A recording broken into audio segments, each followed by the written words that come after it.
The shift was the undergarment worn next to the skin. Made from linen, it was washable and protected the clothes from bodily moisture and the body from possibly harsh textiles being worn. It was not meant to be seen. No knickers were worn. Over-the-knee stockings, made from wool, cotton, silk, or a mixture of these yarns, were machine or hand-knitted. They were often decorated at the ankle with a woven design known as clocks.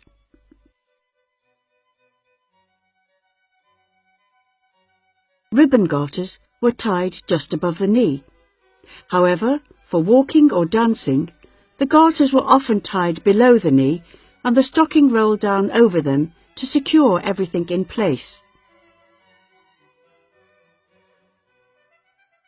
The dicky petticoat is a knee-length white linen petticoat worn for warmth and modesty.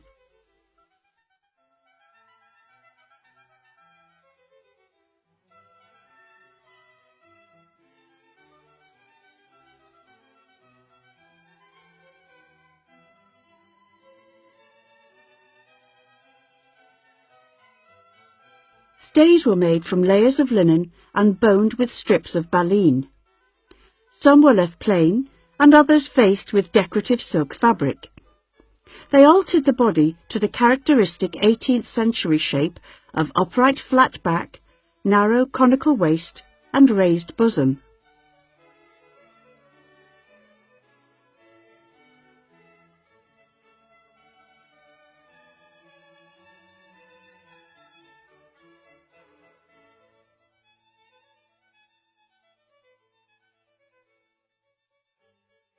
Pocket bags were worn at the hips and carried around the waist on a linen cord.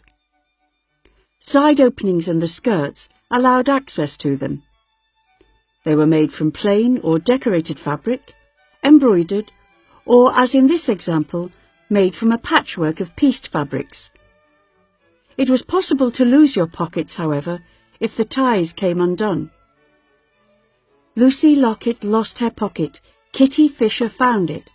Not a penny was there in it, only a ribbon round it.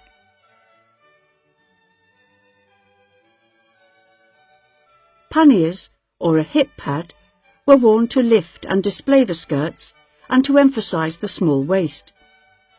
The hip pad was a large roll tapering at the ends and tied around the waist. It may have been padded with anything from wool to cork. At least one full-length linen petticoat was also worn. In the winter, an under-petticoat wadded with wool and quilted for warmth may have been worn.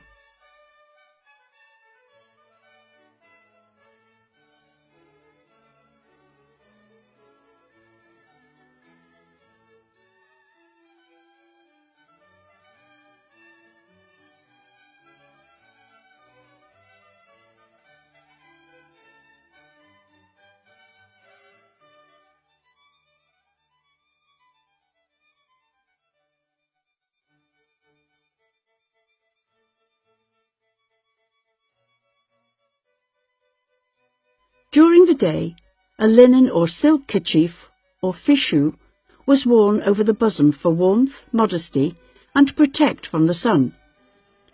It could be worn tucked into the gown or worn over the shoulders, and sometimes it was crossed over the chest and tied at the back.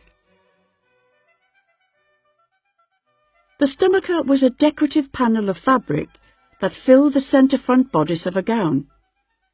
It could have been stiffened or just lined, and had 3 pairs of linen tabs at the side to help pin it to the stays beneath.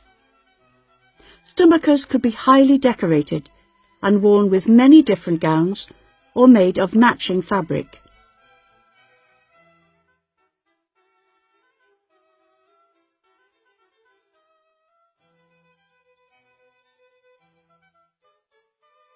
The gown petticoat could be made of contrasting fabric or to match the gown. It was lined with silk or linen and had side openings for pocket access. Elaborately quilted silk petticoats were often worn in colder weather.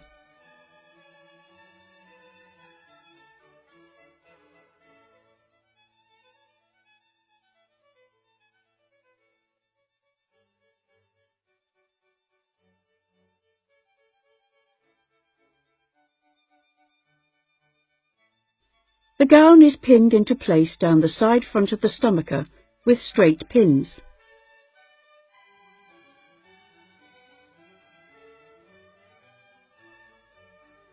The maid's linen apron has a bib pinned into position, the origin of the term pinafore. She has placed the straight pins in the bib, ready for fastening her mistress's gown.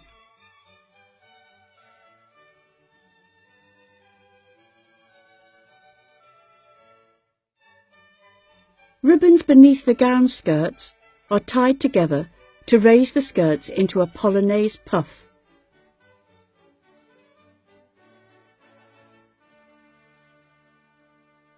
Day caps were worn by all classes and varied from practical to decorative.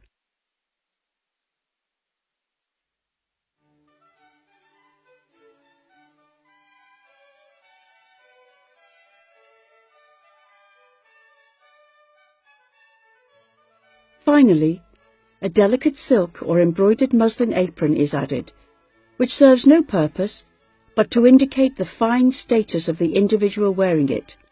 Conspicuous consumption.